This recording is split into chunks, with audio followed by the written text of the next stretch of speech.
ഈ സമൂഹത്തിൽ കുറേ ആളുകളുണ്ട്.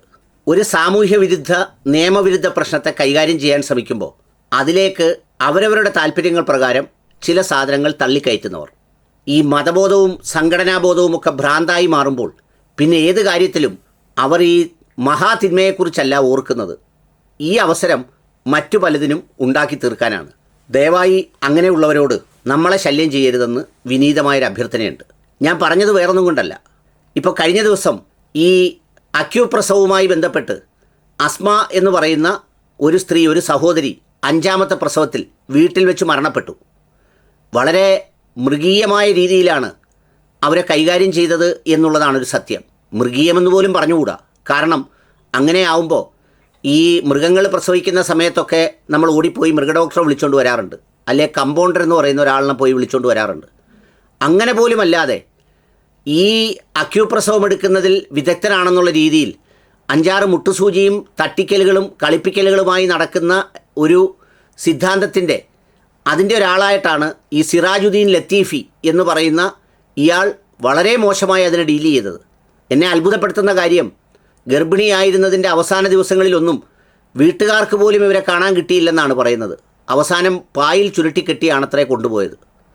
ആ വിഷയത്തെ കൈകാര്യം ചെയ്യുമ്പോൾ അതുമായി ബന്ധപ്പെട്ട വിഷയങ്ങൾ പറയേണ്ടതിന് പകരം അതിനിടയിലേക്ക് മറ്റു പല സാധനങ്ങളും തിരികെ കയറ്റുന്നവരുണ്ട്. ഒരു ഉദാഹരണം ഞാൻ പറയാം. ഞാനൊരു റീൽസ് ചെയ്തു.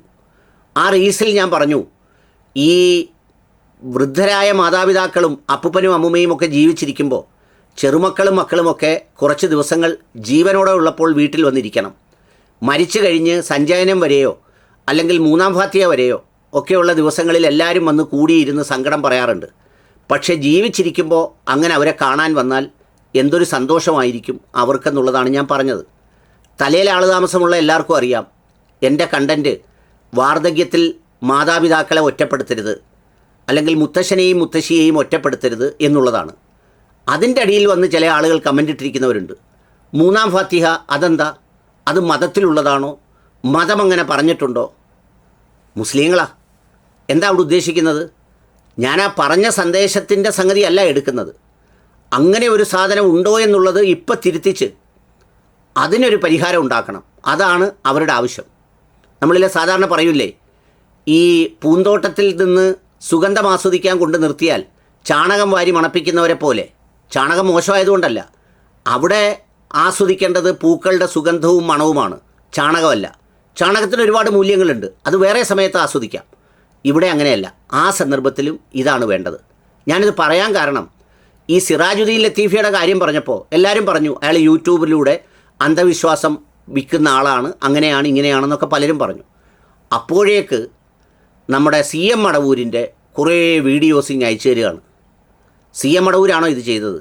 അദ്ദേഹം മരണപ്പെട്ടു, അദ്ദേഹത്തിൻ്റെ വഴിക്ക് പോയി. ഇനി അതിലെന്തെങ്കിലും വിശ്വാസപരമായ കാര്യങ്ങളുണ്ടെങ്കിൽ അതിനെക്കുറിച്ച് അവിടെ പറയാം, വീഡിയോയും ചെയ്യാം.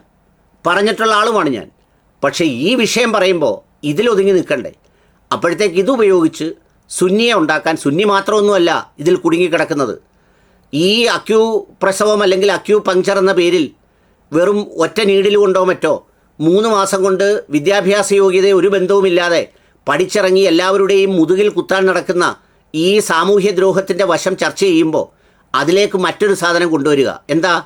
ചർച്ച അതിലേക്ക് വഴിമാറ്റിക്കൊണ്ടുപോയി ഇതിനെ ഡൈല്യൂട്ട് ചെയ്യുക. അതുകൊണ്ട് പ്രിയപ്പെട്ടവരെ, ബോധമുള്ളവരെ, അത് നമുക്ക് വേറെ ചർച്ച ചെയ്യാം. ഇപ്പോഴത്തെ വിഷയം ഇതാണ്. നമ്മൾ കല്യാണ വീട്ടിൽ ചെല്ലുമ്പോൾ അവിടുത്തെ ചിലപ്പോൾ കിണറ്റിലെ വെള്ളം മഞ്ഞ നിറവുമല്ലോ ആയിരിക്കും. കല്യാണ വീട്ടിൽ കല്യാണം മംഗളമായി നടക്കുക എന്നുള്ളതാണ് പ്രധാനം, മറ്റേത് പിന്നെ നോക്കാം എന്ന് പറയുന്നത് പോലെ ഇതിലേക്ക് ശ്രദ്ധ കേന്ദ്രീകരിപ്പിച്ച് തിരിച്ചുവിടുന്ന ഒരുതരം സംഘടനാബോധത്തിൻ്റെ വൈരാഗ്യബുദ്ധിയും വികലബുദ്ധിയും ഭ്രമവും അതെല്ലാ സംഘടനകളും ഒഴിവാക്കേണ്ടത് വളരെ അത്യാവശ്യമുള്ള കാര്യമാണ്. അതാണ് പലപ്പോഴും ഈ സമുദായത്തെ വേട്ടയാടുന്നതിന് തന്നെ കാരണം. ഒരാളിനെ എന്തെങ്കിലും തരത്തിൽ ആക്രമിക്കുമ്പോൾ, അനീതിയോടെ എന്തെങ്കിലും തരത്തിൽ അയാളുടെ മേൽ ഈ നിയമ രഥചക്രം ഉരുളുമ്പോൾ അയാൾ ഏത് സംഘടനയാണെന്ന് നോക്കിയാണ് എല്ലാവരും പ്രതികരിക്കുന്നത്. നമ്മുടെ അല്ലല്ലോ എന്ന് പറഞ്ഞിട്ട്. എന്നിട്ട് ഇപ്പോഴോ വഖഫ് ബില്ലിനെ, ഈ പറയുന്ന അമെൻമെൻറ്റിനെ ഈ ക്രൈസ്തവ സംഘടനകൾ അനുകൂലിക്കുമ്പോൾ നമ്മൾ ഭയങ്കര വാവിട്ട് പറയുന്നുണ്ട്, ന്യൂനപക്ഷങ്ങളെല്ലാം കൂടെ ഒന്നിച്ച് നിൽക്കണം, അങ്ങനെ ഒന്നിച്ച് നിൽക്കേണ്ടതല്ലേ, നാളെ നിങ്ങളെയും തേടി വരും. പക്ഷേ അത് സമുദായത്തിനകത്തില്ല എന്നതാണ് അതിൻ്റെ ഒരു പ്രത്യേകത. അതുകൂടി ഇവിടെ പറയേണ്ടതുണ്ട്.